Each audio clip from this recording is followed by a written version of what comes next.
America में राष्ट्रपति पद का मुकाबला दिलचस्प हो गया। जीत के लिए 270 इलेक्टोरल चाहिए। अभी डेमोक्रेट उम्मीदवार जो बाइडेन 264 इलेक्टोरल वोट के साथ आगे चल रहे हैं। डोनाल्ड ट्रंप को अब तक 214 वोट मिले हैं। फिर भी अभी लड़ाई कांटे की मानी जा रही है।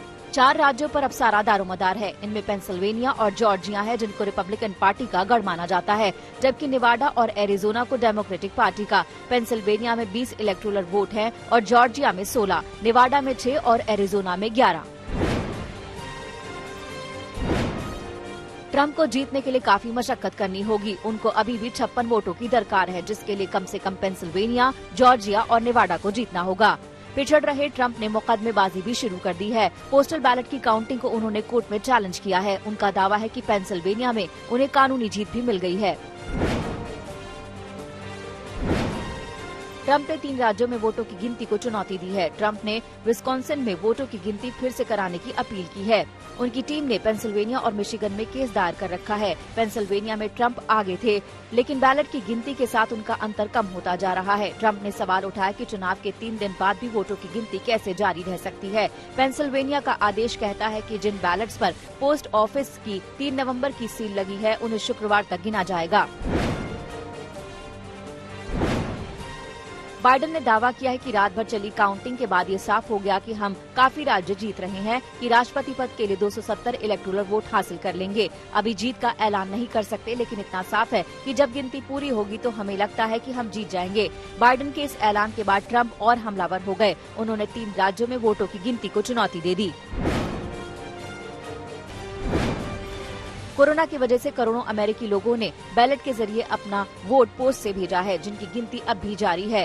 ट्रंप इसे धांधली बता रहे हैं। बैलेट काउंटिंग में ट्रंप पिछड़ रहे हैं। ऐसा कहा जा रहा है कि बैलेट के जरिए ज्यादातर डेमोक्रेट उम्मीदवार बाइडेन समर्थकों ने वोट डाला है और उनका फैसला कोरोना को लेकर ट्रंप के खिलाफ गया है।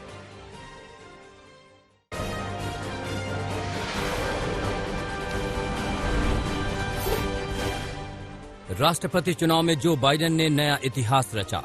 7 करोड़ से अधिक वोट हासिल कर अमेरिकी इतिहास में सबसे ज्यादा वोट पाने वाले उम्मीदवार बने। 2008 में ओबामा को मिले वोटों का रिकॉर्ड तोड़ा। अमेरिका में चुनावी नतीजों को लेकर पूरी दुनिया में हलचल तेज हो गई है। इस बीच अमेरिकी सीनेटर कमला हैरिस ने चुनाव नतीजों को लेकर ट्वीट किया है। कमला हैरिस ने लिखा है कि ट्रंप कुछ भी कहें, मगर आखिरी वोट तक गिनती होनी चाहिए। अमेरिका में राष्ट्रपति चुनाव को लेकर मची हलचल के बीच रूस की ओर से बयान जारी किया गया है। रूस ने कहा है कि अमेरिकी राष्ट्रपति चुनाव में स्पष्टता की कमी वैश्विक अर्थव्यवस्था के लिए खतरा हो सकती है। इसका पूरी दुनिया में बड़े स्तर पर नकारात्मक प्रभाव होगा। जापान के प्रधानमंत्री योशिहिदे सुगा ने कहा, अमेरिकी चुनाव का परिणाम जो भी हो, दोनों देश मिलकर काम करेंगे। जापान अमेरिका के गठबंधन को इंडो पैसिफिक क्षेत्र में शांति के लिए जरूरी बताया।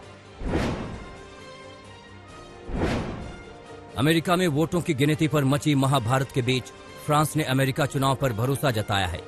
फ्रांसीसी विदेश मंत्री ने कहा है कि मुझे अमेरिकी लोकतांत्रिक मूल्यों पर भरोसा है।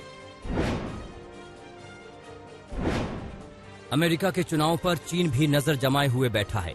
चीन की ओर से कहा गया है कि उसके अमेरिका से भले ही कई मामलों में मतभेद हैं, मगर आने वाले समय में दोनों देश मिलकर बेहतरी के लिए काम करेंगे। न्यूयॉर्क में हुई चुनावी हिंसा के मामलों में 50 लोगों को गिरफ्तार किया गया है। आपको बता दें कि चुनाव परिणाम में हो रही देरी के चलते लोगों ने कई जगहों पर जमकर तोड़फोड़ की थी।